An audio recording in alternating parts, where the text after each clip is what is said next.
Welcome back to ECE 340. Homework number 2 is due the next time we meet or on that day, next Tuesday. A week from today is your first exam. And it will be based on material from Homeworks Assignment 1 and 2, and today's material will be on the exam. Hopefully we'll finish enough material that Tuesday's material will not be on Thursday's exam. That's the plan. Today what we want to talk about really are two things: writing state space equations, or really writing the equations that describe the behavior of a circuit in the time domain. Instead of worrying about going into the S domain, let's just write these equations in the time domain directly, and we'll put those in a standard form, which is called a state space representation. That's one of our goals. The other goal is to make sure everyone is clear on what it means for a system to be BIBO, bounded input, bounded output stability. Or is a system bounded input, bounded output stable? Essentially, if you inject any bounded input into a system, will the output remain bounded? That's what it means. For a system to be BIBO stable, then that is what has to happen. If you can find just one bounded input that would cause the output to go unbounded, then that system is not BIBO stable. Exam 1 then is a week from today. There are some practice exams. There should be 3 of those, I believe, in 2 different formats each. So there's 6 lines or 6 different clicks that you could check out for practicing for exam number 1. There is, I believe, a topic outline or the topics that might be on exam 1 in the exam 1 section on the content page of D2L. I doubt we will get there, but just as a precursor, we're going towards convolution, which really means if you apply any arbitrary input to a system, in this class, RLC circuit, what's the output going to look like? And we'll do that in the time domain via the convolution integral. That's where we are headed. That won't be on the exam, but that's hopefully where we will begin on Tuesday. Just sort of letting you know what to be looking for or planning for if you are spending your Sunday not glued to the television set, but studying like you should be ECE 340. Okay? I don't know what's happening Sunday, but you should be studying. Apparently, what was it, more than half of the people in the country are betting on what's happening on Sunday, so that includes quite a few people. The election is over. Yes, it's not an election. So, yeah, there's a baseball game going on. So let's now develop state space equations for RLC circuits. I like to keep you a little bit on your toes, and the way that I'm doing that is giving you this material, but the textbook actually does this because there is some of this in section 10 of chapter 1, so there's a period between that 1 and 10. That's not section 110, but there's also the entire chapter 10 is devoted to state space. So you're ready really to be reading chapter 10, and that's the last chapter in the book. But it's also the first piece of that material is section 10 of chapter 1. We're obviously ready for this material. Now, if we are dealing with RLC circuits, I don't want to disappoint you, and so now everybody's saying, oh, Tharp's known for the following comment or statement. and that's Eli the Iceman. So you need to remember, and I didn't create this, but it is a nice mnemonic way to remember the time domain relationships between current and voltage in inductors and capacitors. So if you forget the relationship between voltage and current on an inductor or a capacitor, just think of Eli the Iceman, and that will give you a way to remember that. For example, from Eli,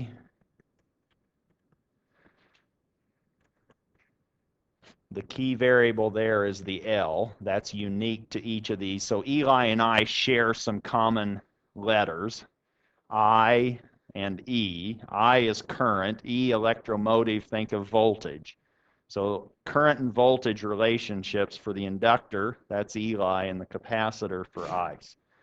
From Eli, we have that the very first, well, I need to make sure my L's are a little bit cleaner than what they might look like C's. That's supposed to be an L. The voltage is the first variable in Eli, and then that's equal to what's left over. And L is just the inductor value, its parameter value, and this last variable in Eli is I, and that is then differentiated to produce V is equal to L di dt in an inductor. V sub L is equal to L di sub L dt. Graphically, we're using the passive sign convention. We have our current going through that inductor. That's I sub L of t, the inductor value L, and the voltage V sub L. For that labeling of an inductor, the voltage and current are related by Eli. V is equal to L di dt. That you should remember until you retire. So for the fortunate ones, maybe that's a couple of years. Maybe you consider yourself fortunate and you can work for 50 years. That's good too. Okay? That's what I'm hoping. V is equal to L di dt. Ice is similarly used. Now I is the current, but that's the capacitor current. C is the capacitor's value of capacitance C, and then we differentiate the next or the last variable, which is dV dt. And that's now the current voltage relationship of a capacitor. Again, we have our capacitor current, I sub C of t, and we have the passive sign convention giving us now the current flowing into the positive terminal with this labeling of polarity and direction of current. I is equal to C dV dt.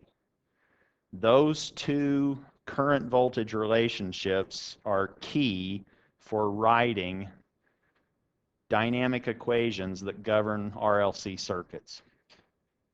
And we want to now concentrate on using these to write state-space equations. State-space equations is just a way to formally put any kind of system that's a linear time invariant system into a consistent representation. It could be a thermal system. It could be an RLC system. It could be a mechanical system. It could be an electromechanical system. You could write it in a state-space formulation. With respect to these two equations that we've created out of Eli and ice, what I want you to notice is which signals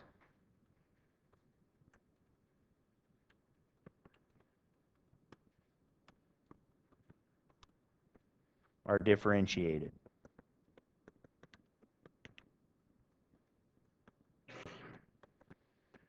And in particular, I want you to notice not just, oh, there's a current that's differentiated and there's an inductor that's differentiated. I need you to know which current and voltage. It's the inductor's current and the capacitor's voltage that get differentiated. That's what I want you to key on. The inductor current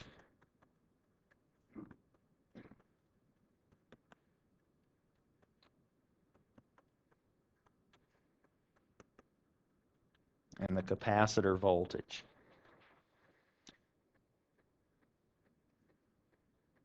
Now, given a circuit, what I want you to do is try to write your relationships, your governing equations, in terms of those variables, inductor currents and capacitor voltages. In writing state space equations,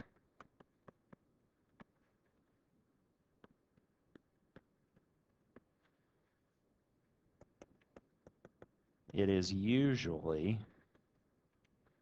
best to define what we will call state variables, or your state variables,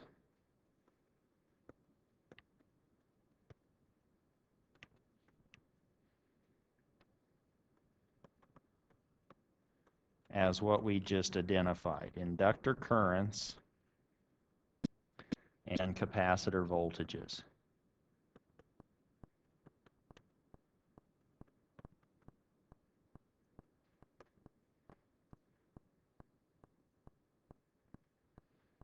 That's key. And now, once we have identified those variables in our circuit, we simply label inductor currents as state variables. And if we had two inductors, we might have two state variables then, a Q sub 1 and a Q sub 2. The book uses Q's for variables, for state variables, associated with those inductor currents. And our goal now is to find equations. So we want to find equations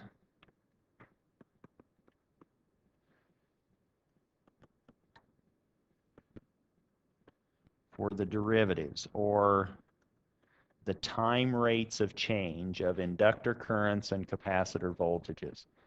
We want to find equations for the derivatives of these state variables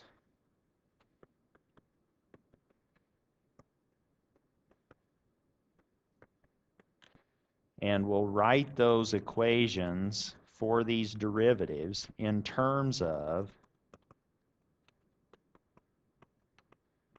the state variables themselves that are not differentiated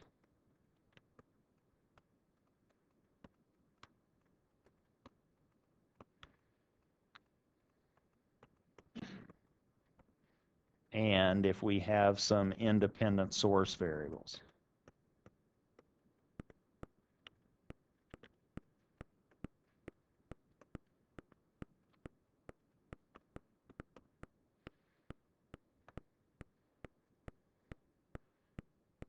Let's just write down the notation that the textbook uses.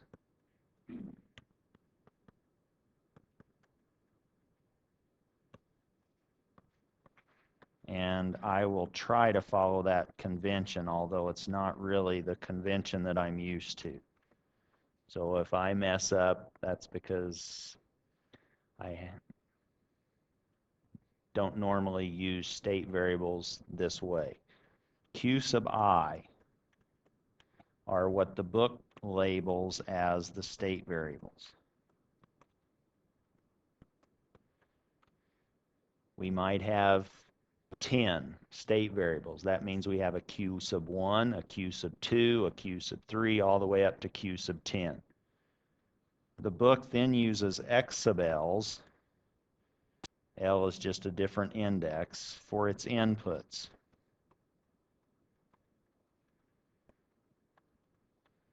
Maybe we have a current source and maybe we have a voltage source. We have two inputs, so we would have an X sub 1 and an X sub 2. that govern the inputs of that circuit. Finally, we have Y's that will be used to label output variables.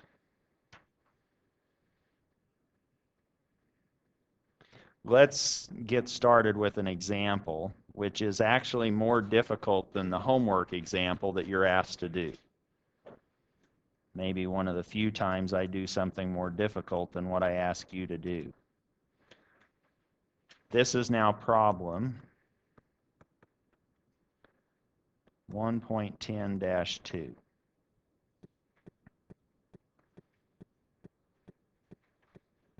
in the textbook, and I think your homework is 1.10-1.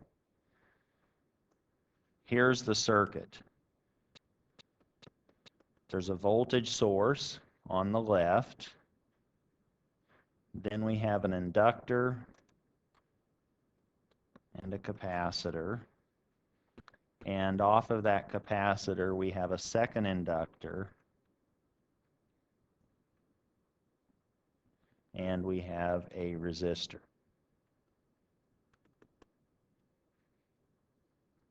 So let me call that first inductor L sub 1, and let me give it a value of 1 Henry. Let's suppose that our capacitor has a numerical value of 1/2 of a farad. The second inductor, let's say, is 1/3 of a Henry, and I just said that our resistor is 1 ohm.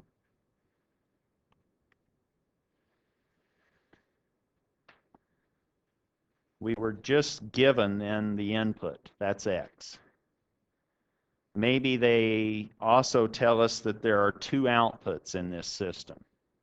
Suppose that they now tell us that one of the outputs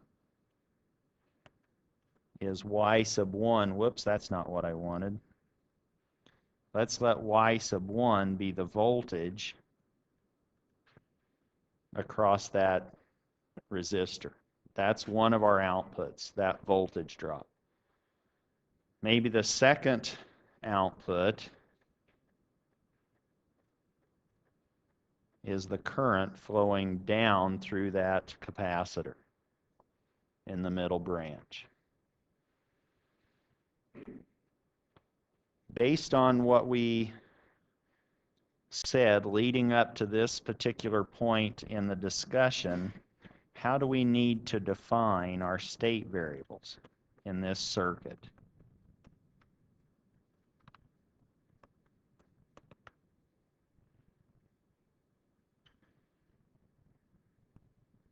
What did we say we wanted to concentrate on when we were doing state variables or defining those? Inductor currents and capacitor voltages. Based on just that, how many of those variables will we have in this circuit? 3.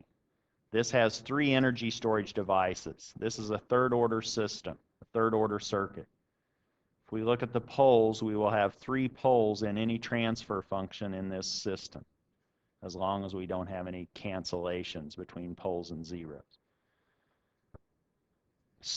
A state space representation is not unique, meaning for this circuit, we could maybe have 50 different state space representations, which makes a challenge to try to grade on the exam.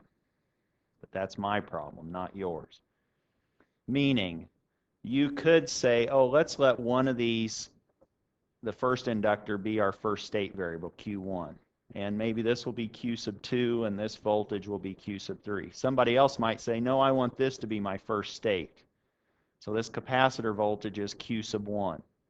This current is Q sub 2, and this current is Q sub 3. There's a different assignment of state variables, but they'll be equivalent in terms of the behavior or their way of modeling the system. Just so that we're consistent for this problem, let's define Q1 to be the current, and you also need to show the direction. Let's now say the current through inductor 1. And I'm going to say that that's going from left to right, being positive. Now, since I have 2 inductors and just 1 capacitor, I'm going to try to be consistent with my state variables and inductor subscripts. Let me make my second state variable be the current through the second inductor. Meaning, let me just define this to be Q sub 2. Q sub 2 then is defined as the current through inductor 2. And finally, Q sub 3, the third state variable, let that be the voltage dropped from top to bottom across that capacitor, C. Q sub 3 is now defined to be the voltage across the capacitor. And I had to establish polarity in those definitions. And by labeling those definitions, on an exam I might ask you to simply label the state variables, the inputs, and the outputs. And that could be one problem. This would be what you would want to do. Maybe I wouldn't have even labeled, maybe I just say the voltage source is an input, and maybe I tell you the voltage dropped across the resistor, I want that to be an output. Maybe it's not labeled. Now you would have to label it. You would have to say the polarity and Y sub 1, for example. Questions on this so far? This is just assignment. Now we have to come up with a Q1 dot equation, a Q sub 2 dot equation, and a Q sub 3 dot equation. We're going to get 3 coupled first order differential equations. This is a third order system. You could show that that is related to some third order differential equation. But for state space representations, we want to find first order differential equations. Yes? Can you not extract 3 first order linearities from the third order? Yes, we'll be so the question was, can you extract 3 first order differential equations from a third order? And yes, you can, and we will start playing with all of those different ways of doing things. But right now what we want to concentrate is creating the original first order differential equations that govern the dynamic behavior of the currents and voltages in this circuit. That's what we want to do. Let's just label that as a goal. Our goal now is to find Q sub 1 dot, that's the time rate of change of the current through the first inductor, Q sub 2 dot, and Q sub 3 dot. We need to find equations for those.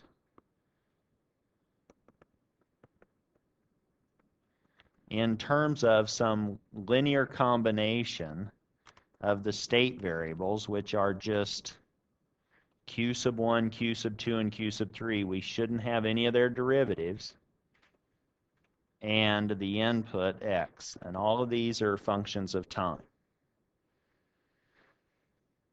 That's our goal. We want to find a Q1 dot equation, which might be some linear combination of Q1, Q2, Q3, and x. And we do not want derivatives of these q's or x's in our right-hand side of the equation. We're going to get a Q1 dot equals something. A Q sub 2 dot equals something. And that something cannot contain derivatives explicitly of these q's or x's. If you were just given this circuit and said, analyze this, that was a movie, wasn't it? Analyze this. I'm not sure it dealt with an RLC circuit, but anyway, it was close enough. As close as a baseball game is to a football game. So here we are with analyze this, right? How would you analyze this? If I didn't tell you anything, we weren't doing it with state space, I just said, here you go. Tell me something about this circuit. How would you start? Yeah, you would always do probably a Laplace transform, right? Now, if you Laplace transformed it, what would you be doing? Or then once you have this in the S domain, what would you be doing to try to analyze this system? Mesh analysis, right? This is staring at us in the face. I'd maybe have one mesh and a second mesh and start writing mesh equations. Well, let's just try that strategy in the time domain. Let's suppose we start by writing mesh equations. Here's our goal. We need to find Q dot equations. Suppose we start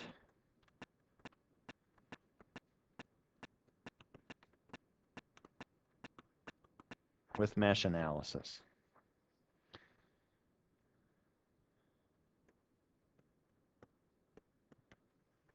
Where mesh 1, let's say, is the left-hand mesh.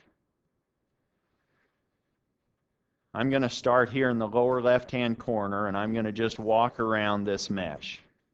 And I want to do that in a way that I can use x, q's, and their derivatives. And then I'll figure out how to solve or isolate q1 dot or q2 dot or q3 dot. If I now start walking around this circuit, if I'm doing mesh, I'm writing KVL, Kirchhoff's voltage law. I go into the minus terminal, so there's minus x of t. Then I need this voltage drop from left to right across that inductor, and I'd like to write that in terms of Q's. So this is just Eli, isn't it? This is L sub 1 dQ sub 1 dt. Is that clear? So this voltage drop, V sub L sub 1, is L dQ sub 1 dt, where I is the Q sub 1. Then I want to come down here. What's this voltage drop? It's too easy, right? It's just Q sub 3. You can write that down. That's legal. That's fine. You just defined it. This drop is then plus Q sub 3, and then we're back to where we started. That's the first mesh equation. That wasn't too hard, was it? All we had to remember was KVL and Eli for this case. What did we just do? We said mesh 1 was now minus x of t plus L sub 1 d Q sub 1 of t dt plus Q sub 3 of t is equal to 0.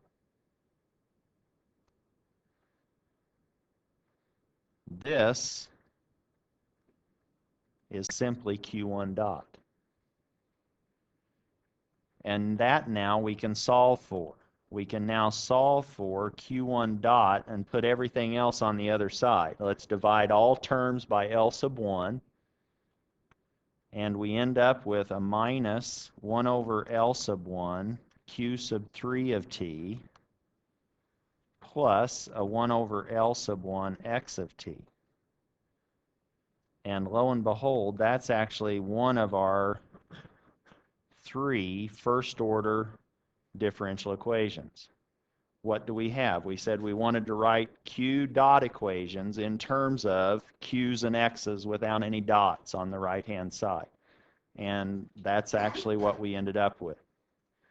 We have Q1 dot is equal to some linear combination of Q sub 3 and some linear combination of X. It's actually a linear combination of Q1 and Q2. They just have zeros for coefficients. Question?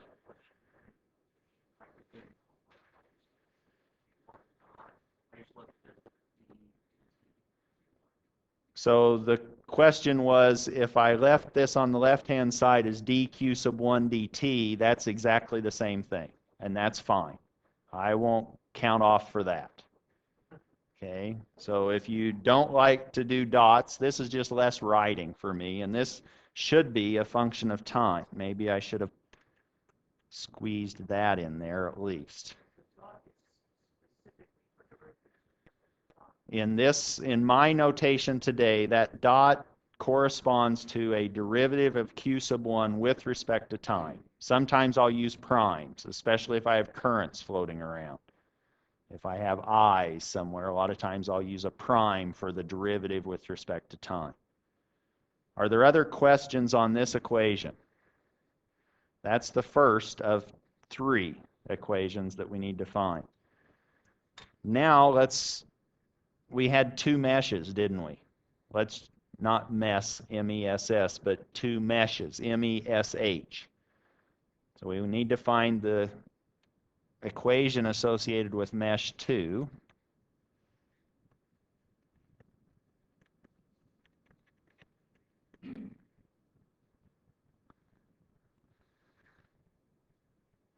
Well, we had quite a bit of luck with the last one. Now let's start here at the lower left of mesh 2, and we need to find the voltage dropped from bottom to top. Well, that's just going through the way we didn't label it polarity-wise.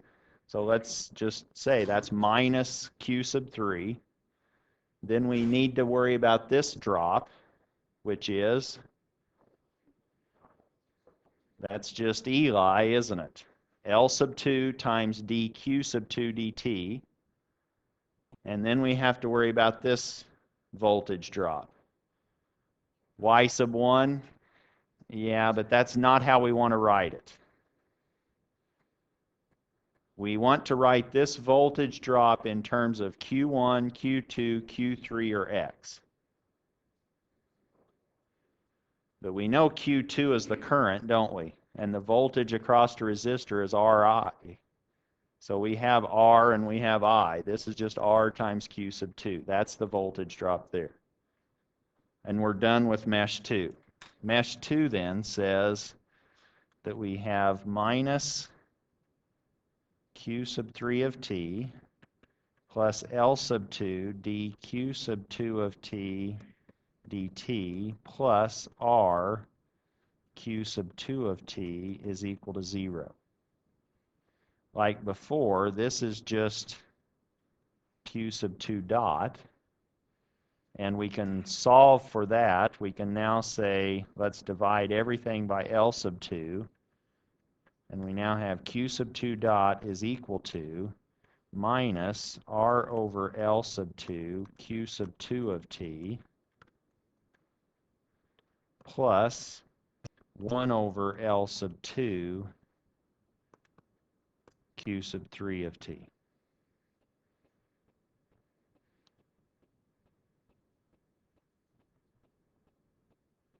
And that's another first order differential equation. This one's the q sub 2 dot, written in terms of a linear combination of q's and x's.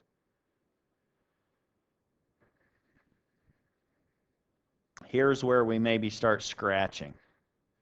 Wait a minute, I just wrote 2 mesh equations, and that's all I ever do in the Laplace domain. I just needed 2 mesh equations, but for some reason he said I needed 3 first order differential equations.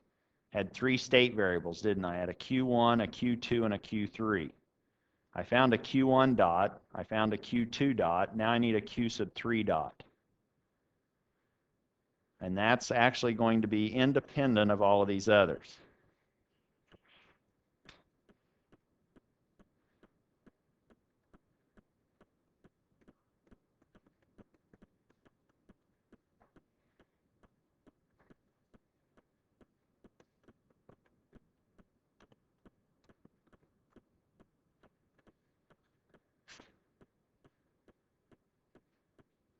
What do we do? Yes, sir.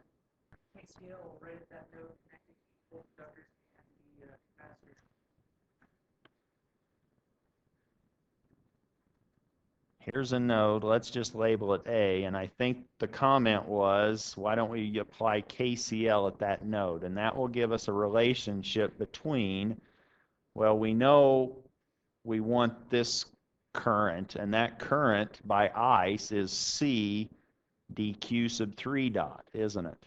And that's what we want. We wanted a Q sub 3 dot. So we're probably looking for the current associated with Q sub 3, or the current of that capacitor, an equation that involves that capacitor's current. That's what we were looking for.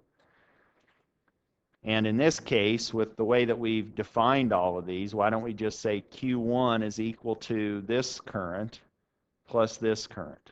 The algebraic sum of currents at a node is equal to 0.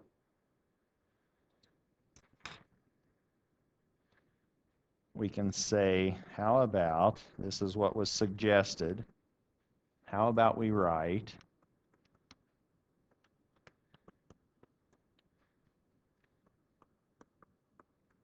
a KCL equation at node A. And at node A, what we just said was that we have Q1 coming in from the left, and that was coming in. The other two currents are leaving the node. One of those currents was just C dq sub 3 of t dt. That was from ice, plus the second inductor current going from left to right, which was Q sub 2. And now this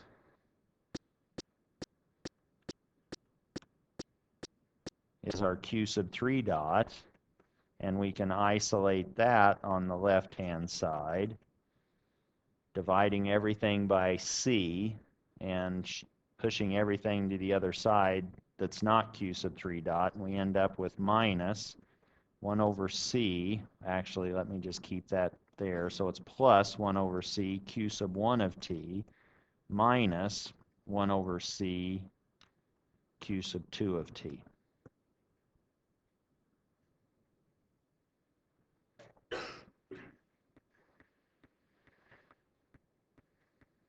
Questions on those equations? Now we have three first-order differential equations that are coupled, meaning we don't just have a Q sub 3 dot equal to something Q sub 3 plus x. We don't have just a Q sub 1 dot equal to Q sub 1 plus an x. We have some x, or Q1s, Q2s, and Q sub 3s on all the right-hand sides. The state space representation is just a way of putting all of those into matrix formulation. Let's now collect all of these equations, these three equations,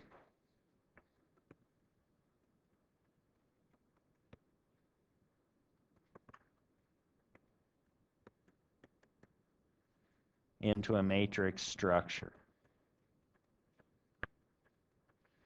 And the matrix structure, if you can sort of, this is convention, Q dot is now a vector of all the Q's.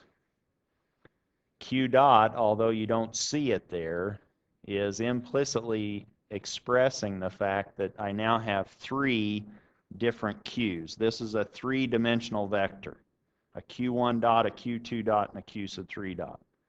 That's equal to some matrix A times that 3 by 1 vector Q plus another matrix B times the input X. What I just said then is that Q dot expands into explicitly being the state vector stacked up on top of each other, Q sub 1, Q sub 2, Q sub 3, all differentiated.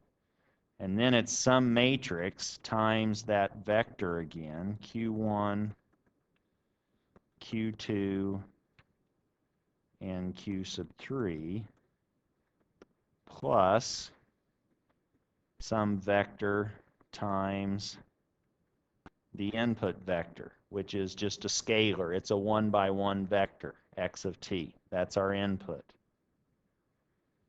Now, A and B have to be compatible with this equation.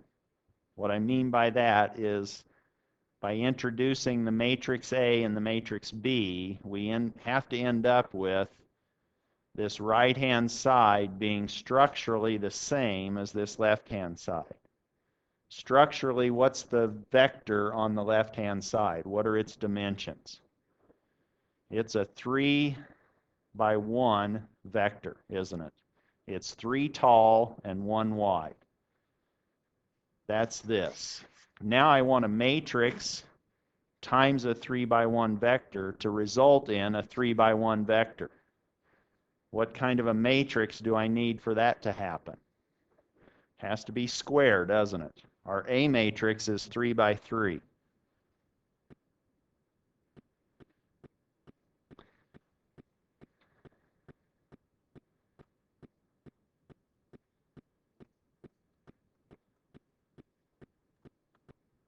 And sometimes on an exam I might just ask you, give me the dimensions of the A matrix. Or I might say, give me the dimensions of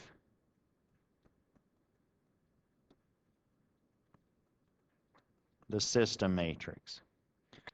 What about this B matrix? What are its dimensions? I need the product of some matrix times a 1 by 1 to end up giving me a 3 by 1. So it needs to be 3 by 1, doesn't it? The B matrix, in this example, the input matrix, is now 3 by 1.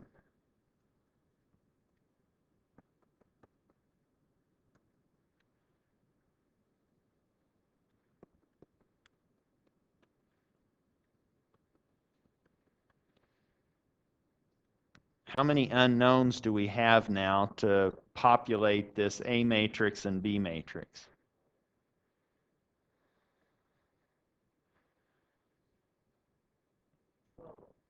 We have 9 in A, don't we? It's 3 by 3. We have to fill in 9 entries in A, and we have 3 in B to fill in. How do we fill in? Let's just look at the top row. The top row is supposed to be the Q1 dot equation. We can go up to the Q1 dot equation and say, oh,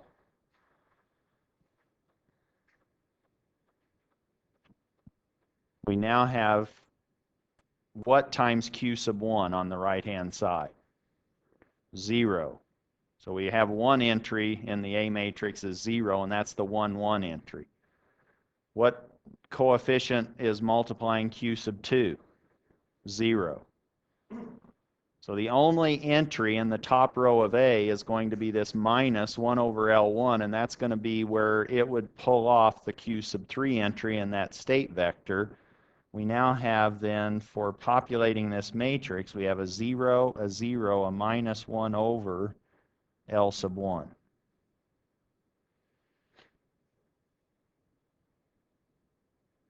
And we complete that top row by saying, do we have an input term, a non-zero input term? And indeed we do.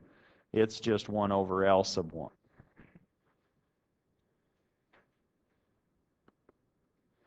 That's now 1/3 of the 12 entries that we're trying to find. Questions on that?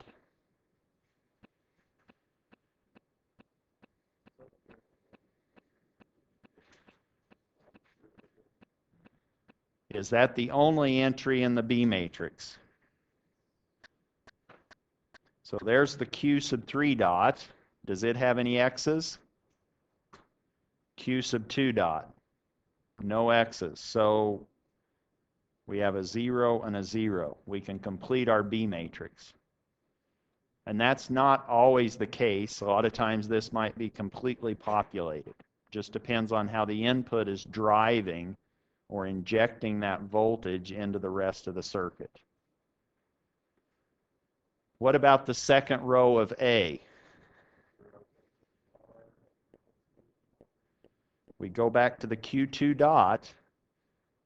The Q1 entry is 0, so we'll have 0 minus R over L2 and then 1 over L2.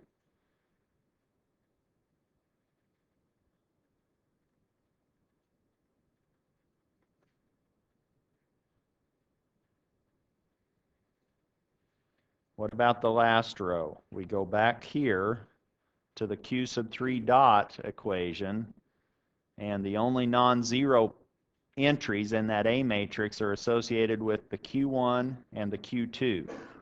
The Q3 is going to be 0. This one was 1 over C, and this one was minus 1 over C. And that's now our state space dynamic equations. This tells us the time rate of change of these inductor currents and that capacitor voltage in terms of inductor currents, capacitor voltages, and the input X. What's nice about this is no matter what somebody says they want to understand or see or measure in the circuit, you can now find that in terms of Q's and X's, meaning any output that they want, whatever voltage they want, whatever current they want, that could be some linear combination of the Q's and X. Let me just write that down. This is now a piece of the state space representation. The next piece is the output equation piece.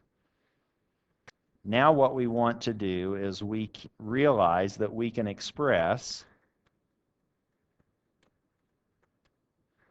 any current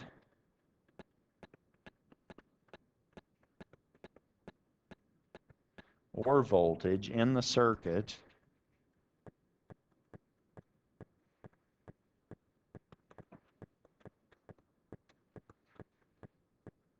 in terms of the Q sub i's and the input X. As an example, we have already defined two outputs, haven't we, for that circuit?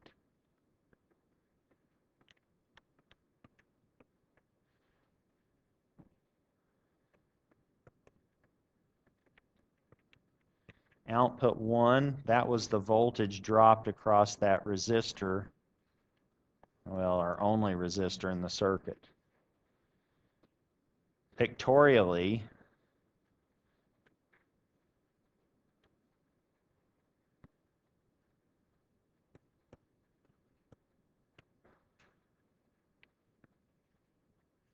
that was this relationship, wasn't it?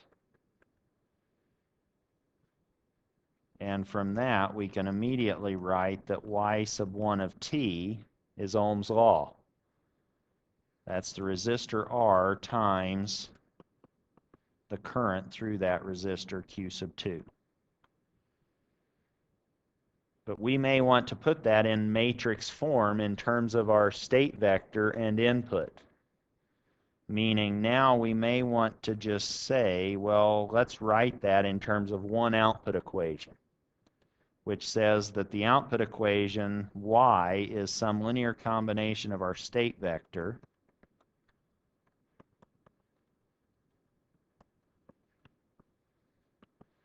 and the input vector.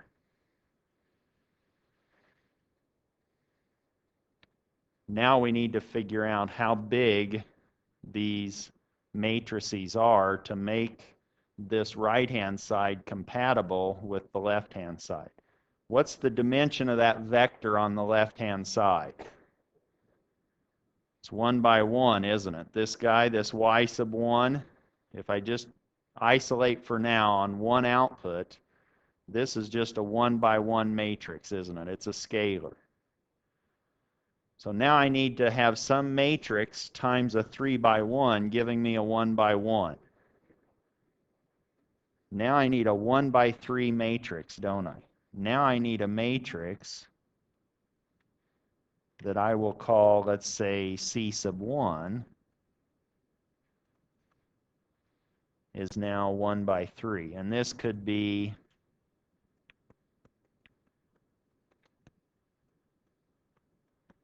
an output matrix.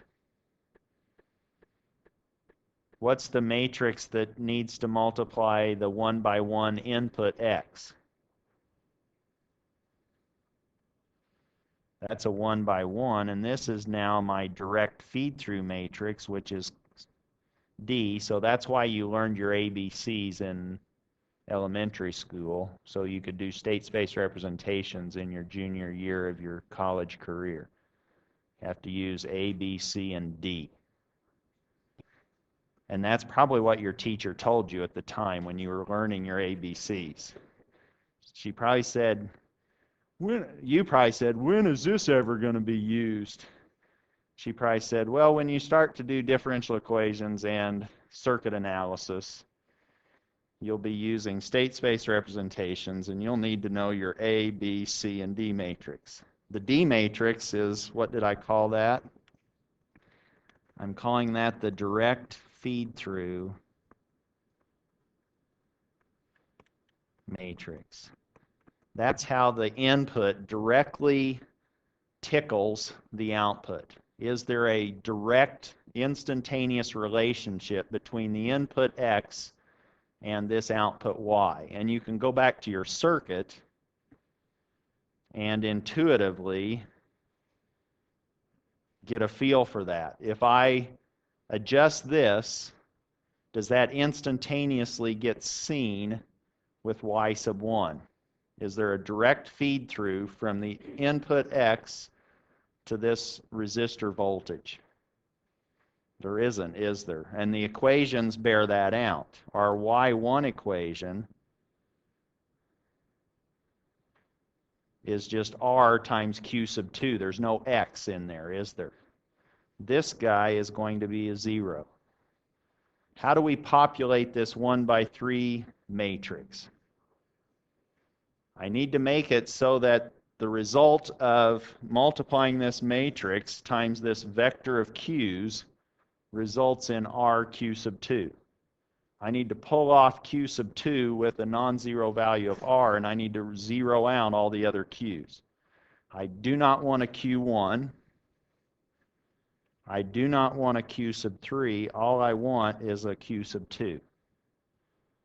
That's my output matrix for just pulling off this first output, Y sub 1. But we also defined another output, didn't we? I'm sort of doing these individually, but we'll combine them at the end. The second output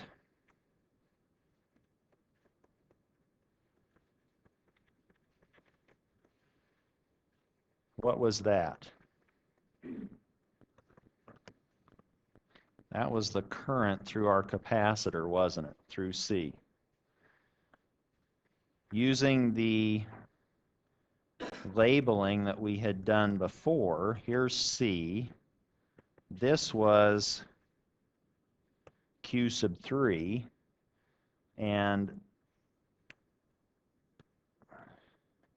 that was Y sub 2. Now, can we relate Y sub 2 to Q1, Q2, Q3, and X? From this isolated picture, that's sort of begging us to use ice, isn't it? That's sort of saying, well, the current, Y sub 2, is equal to C Q sub 3 dot of T. But wait a minute, we can't write our output equation with dots on the right-hand side. But we already have a Q3 dot equation that's not associated with any dots up in our state space matrix. Q sub 3 dot is equivalent to 1 over C Q1 minus 1 over C Q sub 2. So we can replace Q sub 3 dot with that. Meaning now we have a C times 1 over C Q sub 1 of T minus 1 over C Q sub 2 of T. Well, the C's all go away, and we end up with Y sub 2 actually being Q1 minus Q2. But if we would have gone back to our circuit,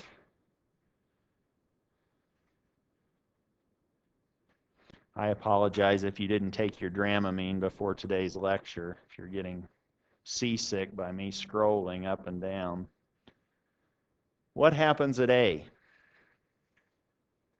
This current, Y sub 2, is just Q1 minus Q2, isn't it? So we could have seen it directly if we would have gone back to the circuit. Let's just write that down, and we get the exact same answer, but now we have this relationship. We had this y sub 2, and we had these q's. We had a q1 and a q sub 2, which if we did KCL there, that says y sub 2 is just q sub 1 minus q sub 2. And those are exactly the same. They better be. Now, how do we put that in a matrix structure for an output equation? We now know y sub 2 needs to be some linear combination of our states.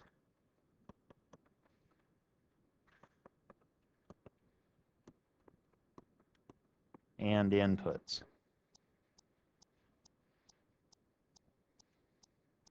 How big is this matrix that scales Q? That's 1 by 3 again, isn't it? And that's just Q1 minus Q2 plus 0 Q sub 3, and there's no direct feed-through term. Now, in general, we put all of those together from the outset. So we can combine these two different outputs into one output equation.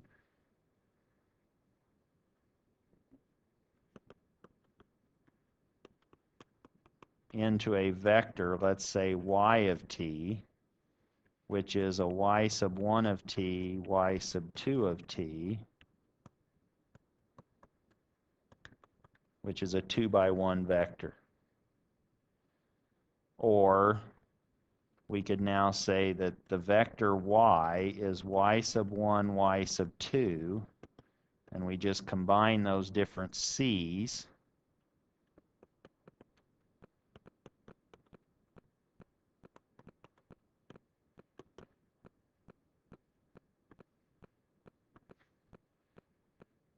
Our direct feed-through term is a null matrix, but it's 2 by 1. And our output matrix now, so this direct feed-through matrix D has to be compatible with the left-hand side. We need 2 rows, and it's 1 wide. The output matrix now, C, is 2 by 3. And the entries we've already computed. That's 0, R, 0, and 1 minus 1, 0. Questions on that? That's now with this output relationship and the state space Q dot equal AQ plus BR, or BX, that's now the state space representation of that circuit. It's a third order system. We had a Q vector that was 3-dimensional. Our system matrix A was 3 by 3. We had 1 input, so our input matrix was 3 by 1. We had 2 outputs, so our output matrix was 2 by 3. And our direct feed-through matrix, we had 2 outputs and 1 input, it's 2 by 1. That's now our state space representation. Questions?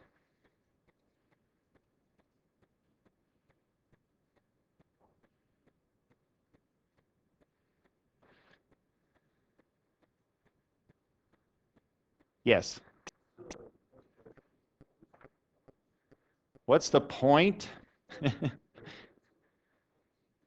This makes it convenient to actually think about any generic circuit. This gives you a time domain description, and we will go back to this a lot. We can now think of this, you could put this in MATLAB. MATLAB loves matrices, doesn't it? You could now put your system description into an A matrix, a B matrix, a C matrix, and a D matrix. You could have a routine in MATLAB that just works with A, B, C, and D, and you may not have to tell it beforehand how big those are.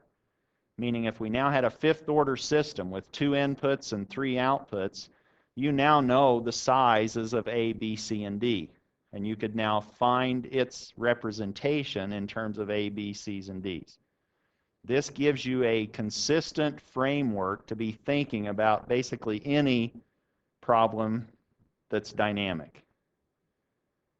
So now once you understand this, and you can go back and just have a scalar system in state space form, once you start to understand that, that opens up the solution to everything that's linear, time invariant. Question? If you were to define a third output that was on the original circuit, would you be able to simply apply a free y vector and augment our C and T matrices of one row? Yes. So the question was, if we now created a third output, whatever we decided that might be, maybe that's the voltage dropped across this first inductor. Maybe that's the third output. Then we could define that as our third row in an output equation, and now our output matrix is 3 by 3, and our direct feed-through matrix is 3 by 1. So we would just augment another row, and you could have 8 outputs for this system if you wanted, and your output matrix would be 8 by 3. Yes? So now, how do we use this to solve the third order differential equations? We're not going to do that today, but we will do that. We will figure out how do we solve this set of equations, and it revolves around knowing how to use the matrix exponential. That will give us a state transition matrix, and this basically tells us how the time rates of change of all of these variables evolve. Once we know the state of the system at any given time and the input from that time forward, we can tell what the results of those state variables will be from that point on to infinity, if we know the state space representation. And we'll look at that later. Right now, we just want to get comfortable putting it into this standard form, a state space representation. We might quickly show how you can do an approximation and in discrete time solve this. It's pretty straightforward, but we won't do that today. So is A always going to be invertible? The answer is no. A is not necessarily invertible. How many have had linear algebra? Well, if you had 310, I guess you had some linear algebra. Did you do eigenvalues and eigenvectors? The eigenvalues of this A matrix, of the system matrix, are the poles of your system. If you have some of those poles at the origin, you've got problems. Then your A matrix loses rank. If it loses rank, then it has a zero determinant, meaning some of its rows or columns are linearly dependent. And that gives you a pole at the origin. But yeah, there's all sorts of ways to think about this, and that's where you're going. You want to start thinking about all of these ways of understanding dynamic systems. One way of understanding dynamic systems as a transition is to understand stability. Here's the quiz. I want you to tell me, is the following system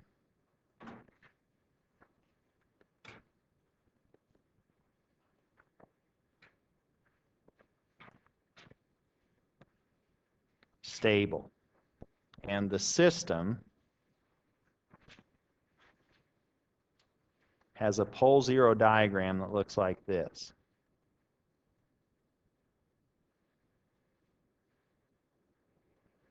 You're not turning anything in. I just wanted to get your heart racing. I wanted to wake you up. This is no points quiz, but it's a quiz. I want you to think about this. Is this system BIBO stable? And if you're brave enough, you can answer by a show of hands. You don't have to. I'm not going to hold it against you. But this is basically a yes-no, isn't it? So it's a 50-50. If we had that good odds for the Super Bowl, we'd probably be betting, wouldn't we? Maybe. I don't know. Anyway, half of you apparently will be betting. Yes, sir. Help me out. Is that a pole or a zero? The X's are poles, and the open circles are zeros. So this is a pole. We have one pole in this system, and it's right there. Shh, shh, shh.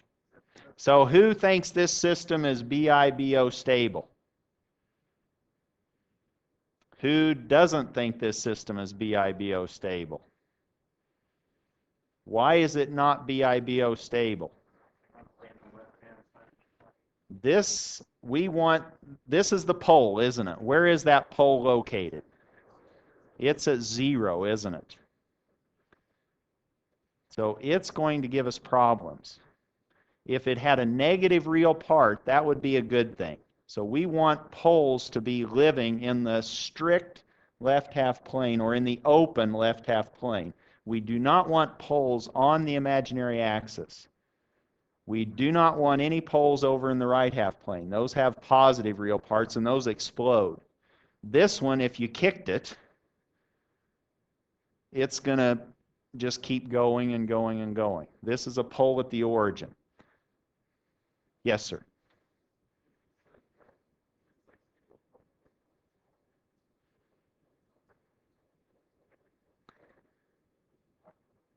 So this one is going to be what? This one is if you do not, how do I want to say this? If you do not excite this with a constant input, this one's okay. It will just kind of hold its value and give you a constant output. So it's what sometimes people call marginally stable. Just think of this, though, being not BIBO stable. So here's the definition. I was sort of getting you to think before I gave you the definition of BIBO stable. BIBO stability is defined, well, first let me tell you what, if you can't understand what I'm saying, bounded input, bounded output. That's what I'm trying to say by BIBO stability. A system is BIBO stable if every bounded input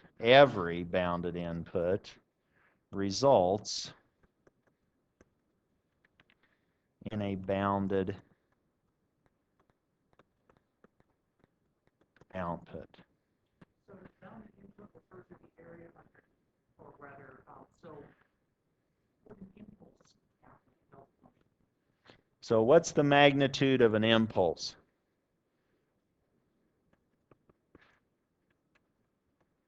An impulse has an infinite amplitude, doesn't it? Bounded means that you can bound the magnitude of the input by some finite number. It could be huge, but it's bounded. So if you can find a least upper bound for some signal, then it's bounded. A step input, is that bounded? Yes, that's a bounded input. A cosine waveform, is that bounded? Yes, its amplitude is bounded, isn't it? Those are bounded inputs.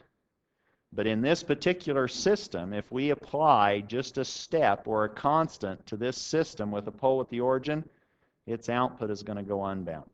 So here's another way of thinking of a bounded input, bounded output stability, or for a system to be stable. For a system to be BIBO stable,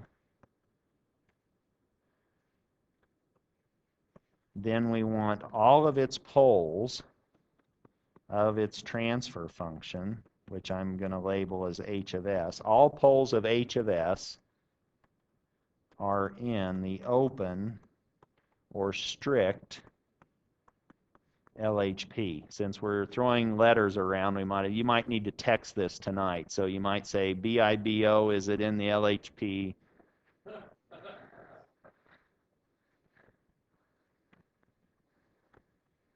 Open, that means does not include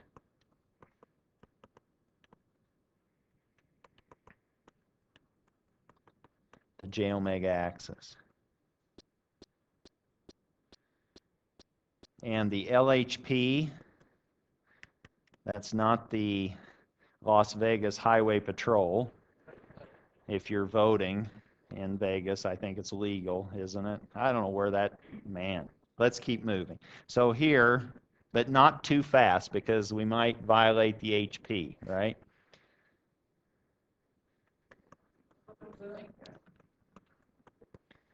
LHP just means the left half plane. And open means it does not include the j omega axis. Meaning, if I now gave you just a picture, if I said, okay, here is a system, here's the S-plane, and hopefully you're getting comfortable with this. This is the imaginary axis, this is the real axis. And now somebody says, okay, here is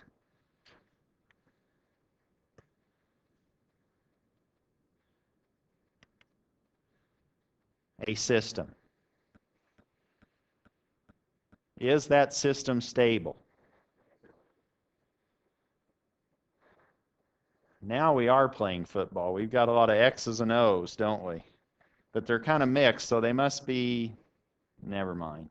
Usually you have your X's on one side and your O's on the other, and then you snap the ball, right? But here they're all mixed. But the X's are in the proper location, aren't they? They're in the strict left half plane. So this is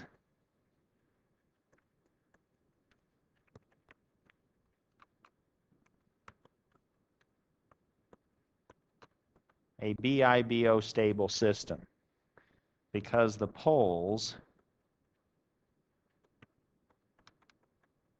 are in the left half plane.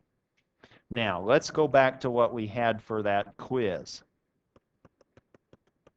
Our example was we had a system that was 1 over S.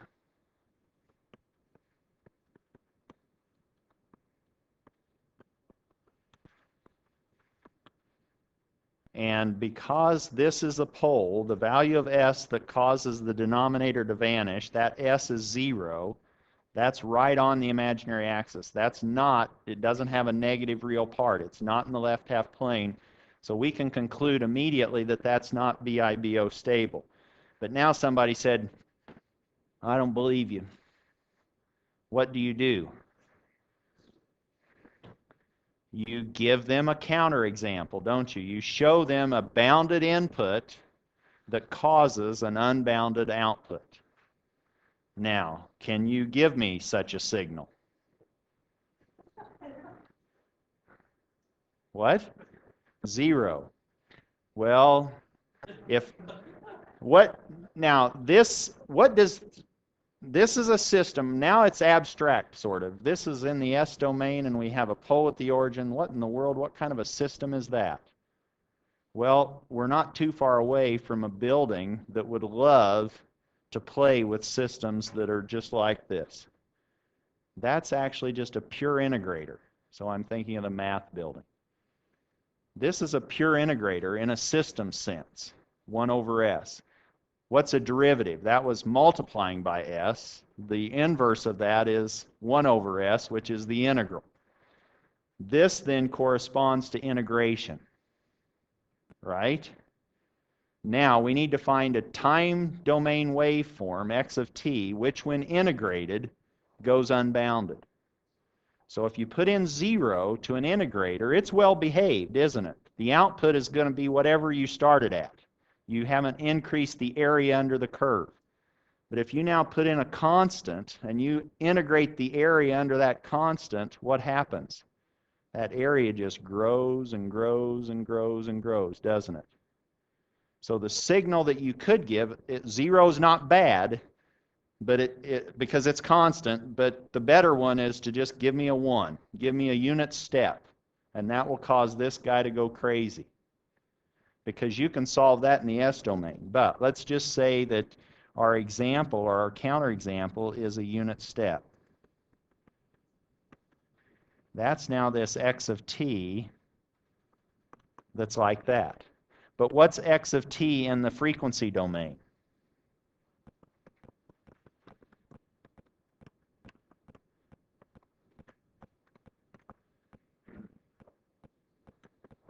That's 1 over s, isn't it? Now, if we're dealing in the frequency domain, we can be thinking about, hopefully you'll bear with me and give me just another minute to try to wrap this up. Here's the input-output system relationship. Y of s is now h of s, x of s. But h of s was this 1 over s operation.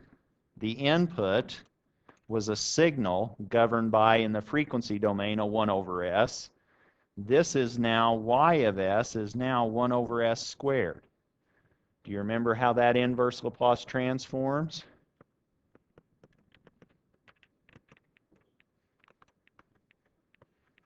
We were trying to cook up a counterexample, weren't we?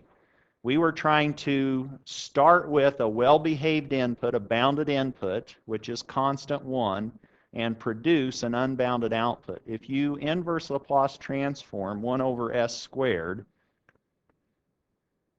gives you t, doesn't it? And t goes unbounded with time. There's your answer.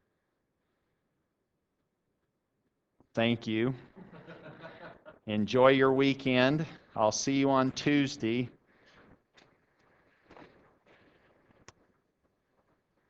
And be careful with Sunday. Never mind.